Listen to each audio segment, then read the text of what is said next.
میری رفیقہ ہمدم رقیہ پروین بنت محمد ارشاد۔ السلام علیکم ورحمۃ اللہ وبرکاتہ۔ الحمد للہ رب العالمین والصلاة والسلام علی اشرف الانبیاء والمرسلین، اما بعد۔ میرے کارواں حکم صاحبان اور ہم نشینان مجلس، آج کے اس سالانہ انعامی مقابلے میں میری تقریر کا عنوان ہے نور خدا ہے کفر کی حرکت پہ خندزن۔ نور خدا ہے کفر کی حرکت پہ خندزن، بھوکوں سے یہ چراغ بجھایا نہ جائے گا۔ محترم سامعین و سامعات، اگر سچی نگاہ سے دیکھا جائے تو مذکورہ والا شعر ارشاد ربانی یریدون لیطفئوا نور اللہ بافواہہم واللہ متم نورہ ولو کرہ الکافرون کی ترجمانی کرتا نظر آ رہا ہے۔ جب اسلام کا اس دنیا آب و دل میں ظہور ہوا، اللہ نے اپنے رسول کو نبوت کی خلعت فاخرہ سے سرفراز فرمایا، دعوت حق اور تبلیغ دین کی گرہ باز ذمہ داری آپ کے دوش پر ڈالی، اور آپ نے اس امانت خدا بندی سے سبکدوش ہونے اور اپنا فریضہ انجام دینے کی کوشش اور تگ و تاز کی، تو نتیجہ یہ ہوا کہ پورا مکہ آپ سے بسر پیکار، اسلام سے نبت آسماں اور اس کی مخالفت پر کمر بستہ ہو گیا۔ اس دین جدید کو مٹانے بلکہ صبح ہستی سے اس کا صفایا کرنے پر پوری قوم ملت واحدہ بن گئی۔ اسلام کے نقل وجود کو فنا کے گھاٹ اتارنے کے لیے اس پر تیشہ زنی کی، ایڑی چوٹی کا پورا زور سب کر دیا،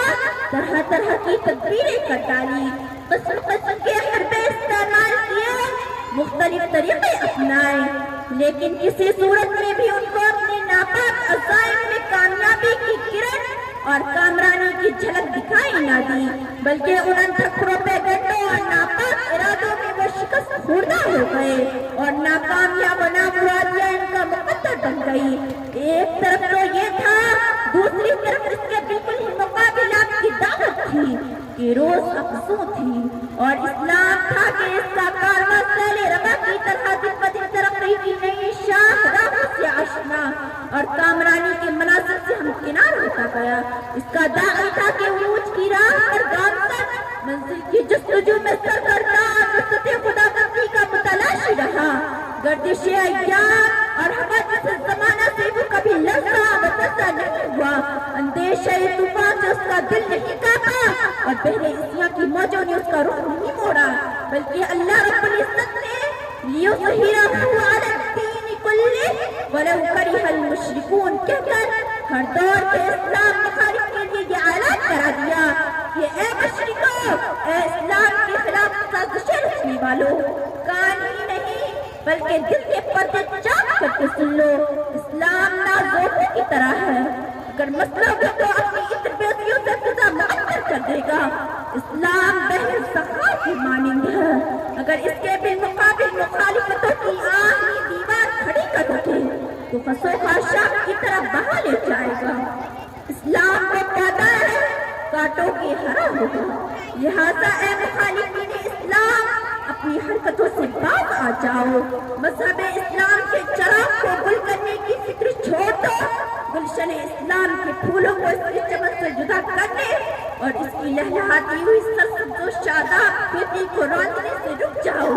ورنہ وہ وقت کچھ دور نہیں جب تمہارے شب چراغ کو پھونک مار دی جائے، تمہارے آشیانوں پر بجلی گرا دی جائے اور تمہارے دلوں پر مہر لگا کر سمن بکمن عمیٌ فہم لا یرجعون کے معنی بنا دیا جائے، کیونکہ اللہ کے یہاں دیر ہے